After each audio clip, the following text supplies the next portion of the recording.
Two locals, Broome and Aston, your front row. Set for a start, heat race number 4, final qualifying heat, round number 1 of our winless. Broome gets a pearler of a start. They all roll into turn 1, 2, 3 wide. Wheel gets on with it, realises that he's got to make up a lot of ground. Onto the front straight, Broome your leader, back to Thomas, Robbie Hurd, then we go back to Chadwick, position number 4. Down the back straight away we go, we're 8.5 to run. Aston's gone back behind Luke Wheel in the 81 car. Luke's got a lot of ground to make up. Just remember, last start winner here. Car number 50 dives on the inside.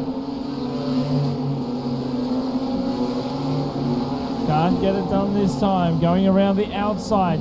That'll be young Chadwick in the 2 entry. Into turn 3 and 4. We're inside 6 to run. Broome still your leader. Back to Thomas.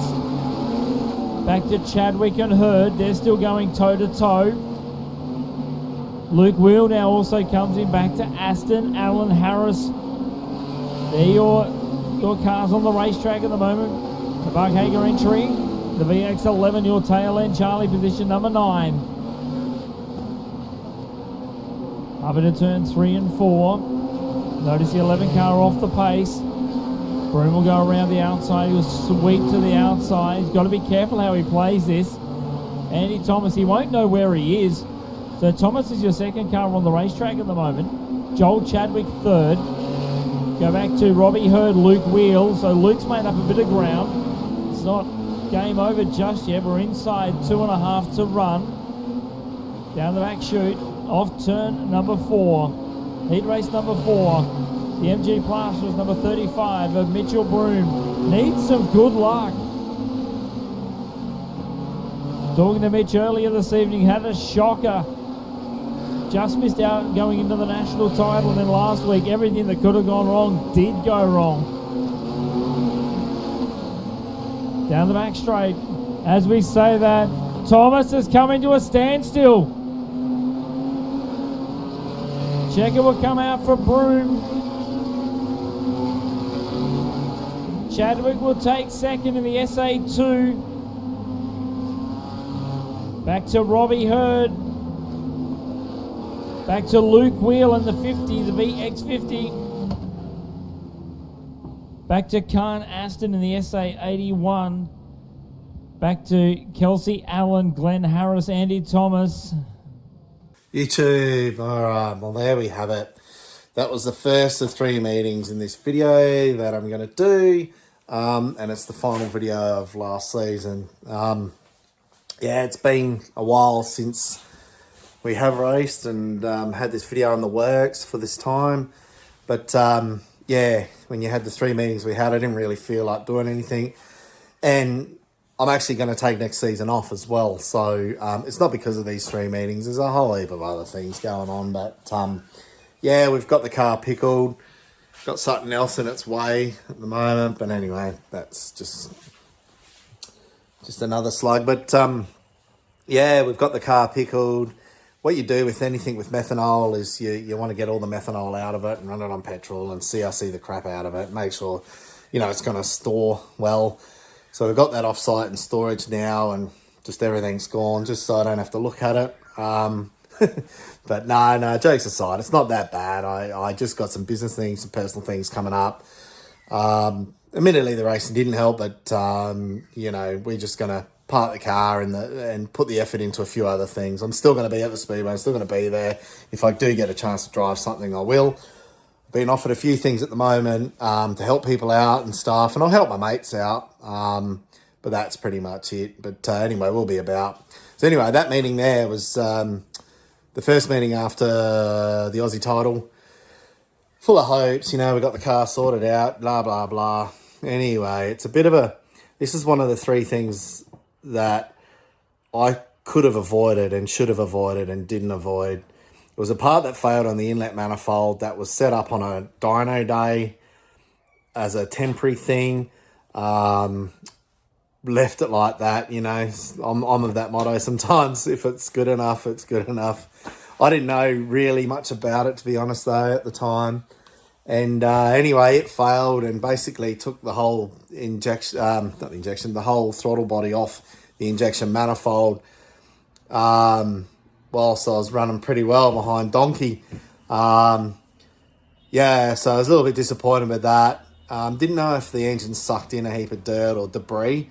The way I have the panels on the car, I do normally get a fair bit of stuff up in there. I just wanted to make a light car. I didn't want things on there that didn't, but the next car I put together definitely will have a lot more panels on it. But anyway, luckily it was sort of Mount Gambier because it's not a dusty place or anything, but I just didn't want to take the chance. I didn't want to have to rebuild the motor again in case it sucked a heap of shit in, and you know, just I think that was the start of me just being over things, I suppose. But I still just wanted to race. Like, I still just had that fire in my belly. Anyway, so the thing started to sort of lay down with a couple of laps to go, but it felt like a throttle spring broken, and I'm spewing the cameras on the in car.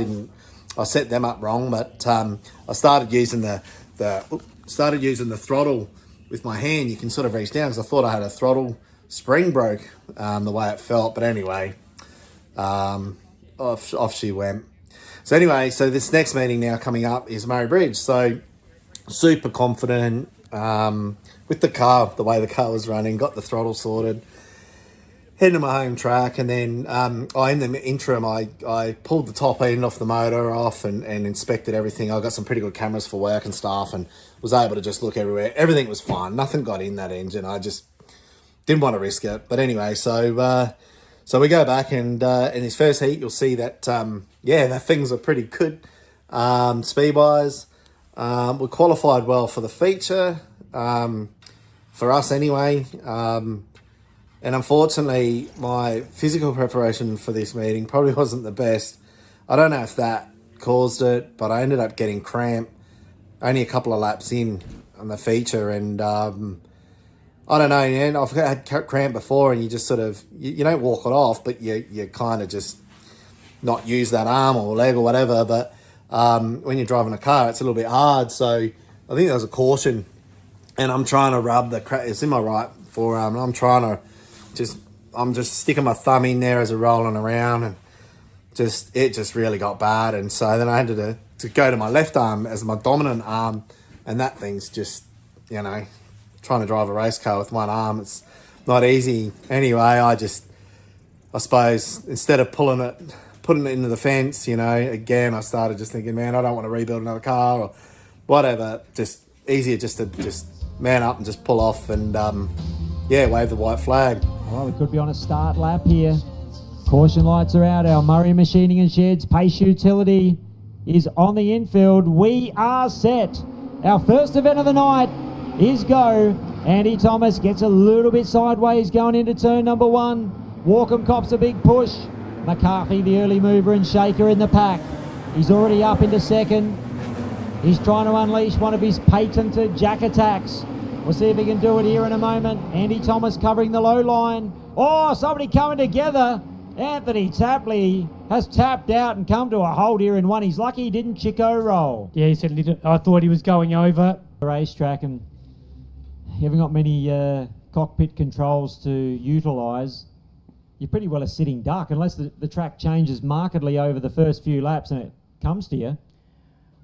Yeah, it'd be nice to see if the LS 360 sprint cars perhaps picked up in numbers. Be nice to see perhaps some of the wingless maybe make the transition if they've got the budget. Watch this space next season, John. I think that'll happen. So here we go, back underway.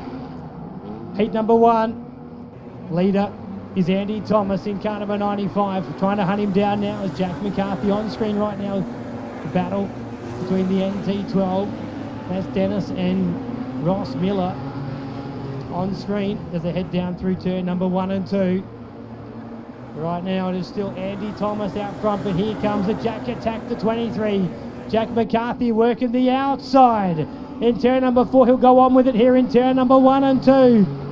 Who will come out the leader in turn number 2? They're side by side doing an outstanding job on the bottom side of the racetrack. McCarthy finally makes the pass in turn number 4, side by side for one complete lap. Yeah, good driving. The pair of these guys putting a lot of trust and faith in one another.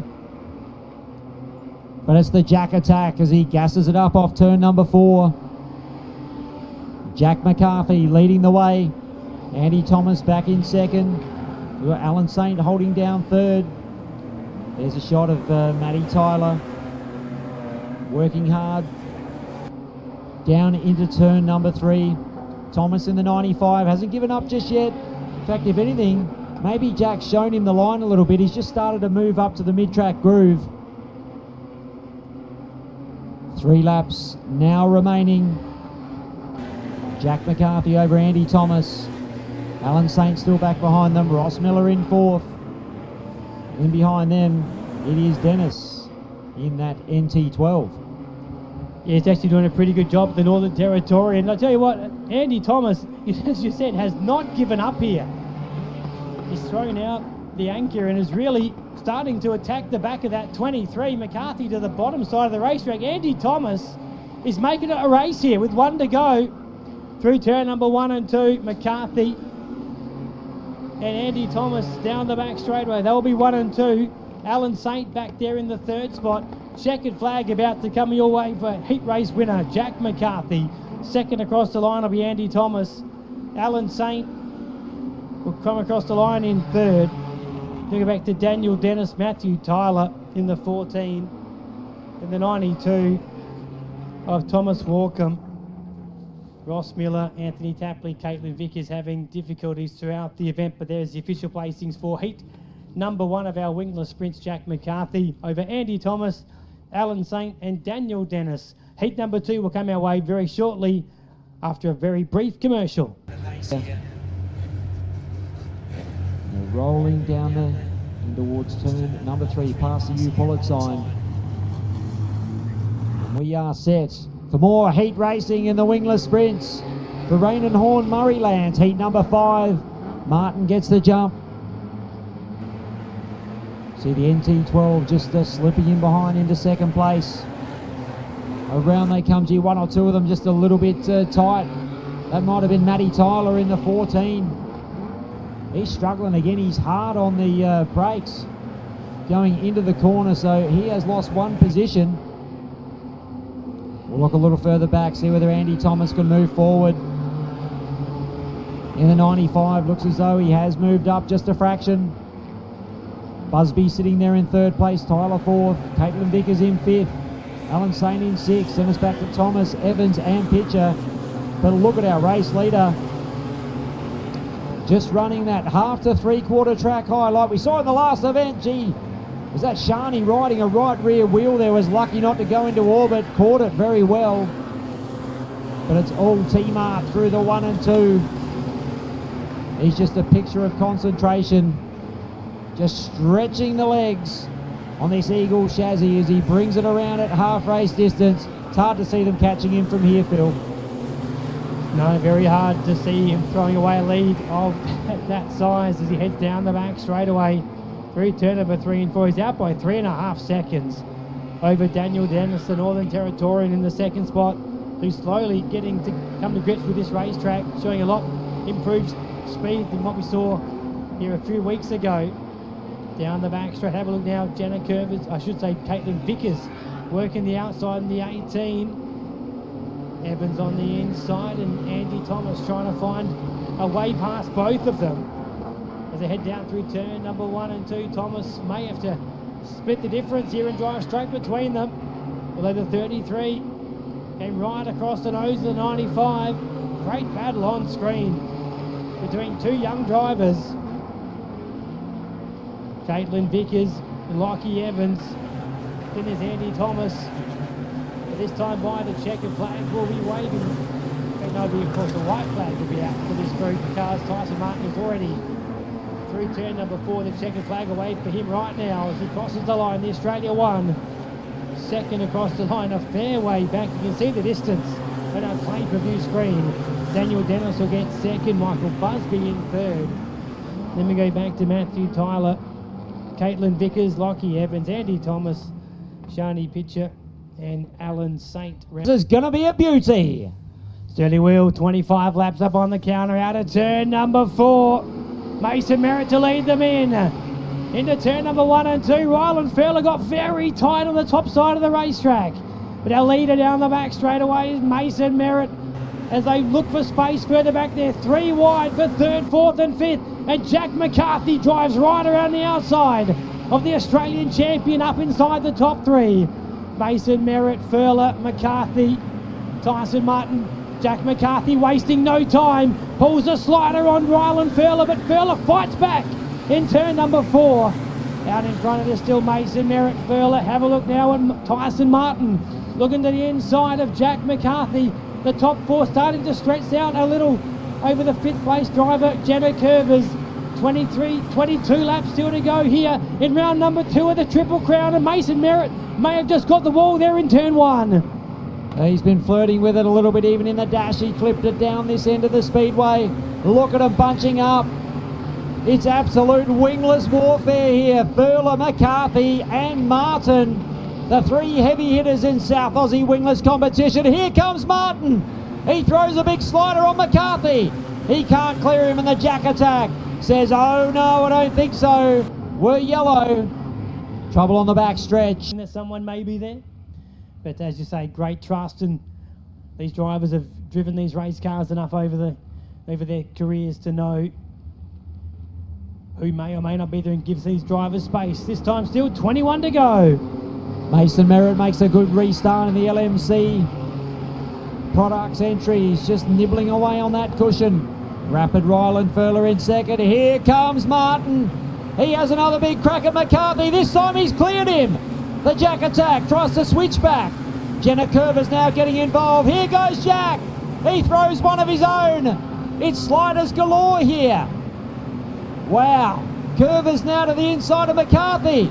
The young lady gets by Jack and tucks in behind Tyson Martin. The Jack Attack straight back at her. This is scintillating wingless sprint action. McCarthy finally hanging on to 4th, but now Tyson Martin's driven away. Ryland Furler continuing to chase Mason Merritt. We got 17 and a half laps remaining here.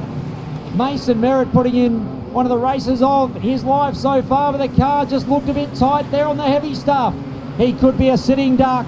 Ryland Furler all over his rear nerve bar as they work the back chute. Now the Aussie champion starting to close in on them again. 16 laps remaining. The battle for the lead, it is on.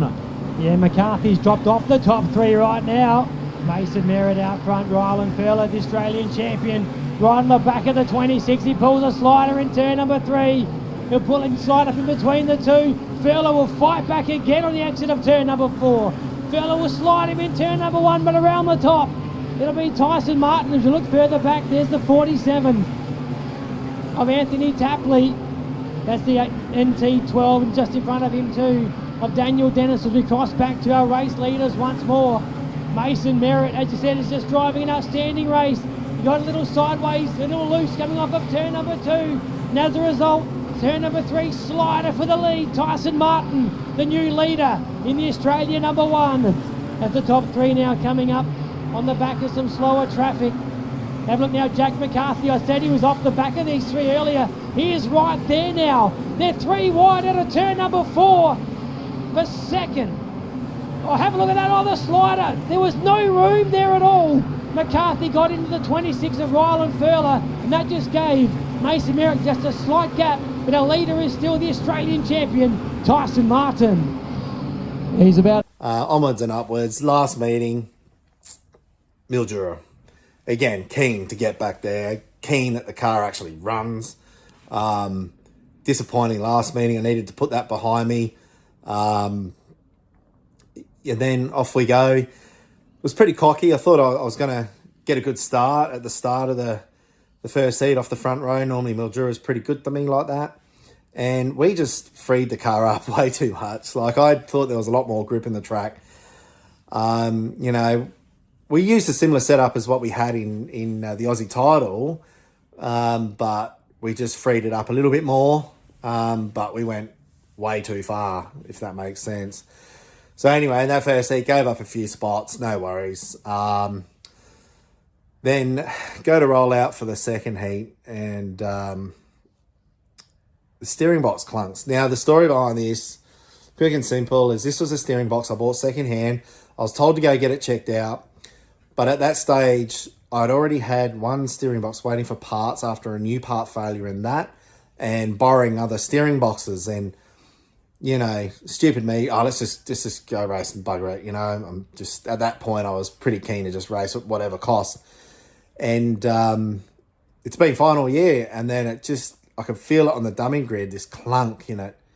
And, you know, what do? Do you just risk it? Or track was pretty fast. Once again, obviously I wasn't over it, but yeah, I'm still kind of happy with the decision I made not to run it, because we still haven't got it checked out, because I've just, boom, everything's in storage now. So that's going to be the first thing I'll need to address. But yeah, it's got like a massive clunk in it. So I don't know. What do you do? So anyway, here it is. Yeah. And I'd like to just thank everybody for watching if you've come this far. And I'm not sure what I'm going to do with the channel, like whether I'm going to do other stuff or whatever. But because I really enjoy doing the video stuff. It's just, you know, the hard thing about this one was just having to relive, you know, the dramas all the time. So anyway, thanks for watching. We'll see you in the next one. Oh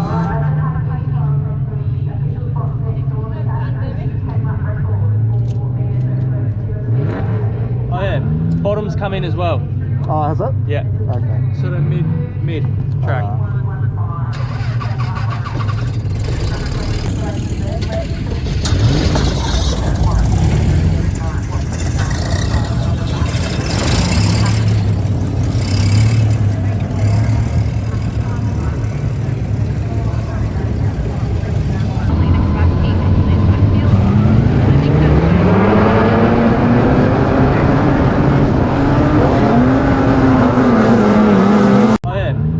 Come in as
grab the wheel, grab it like that, and then push it like that. So pull it back really hard as much as you can. Hear a clunk. Well, it's not. And what it can do sometimes, if this gets loose, like we had, you know, like when things get loose, they can rattle. But it happens. Feels like it's in it.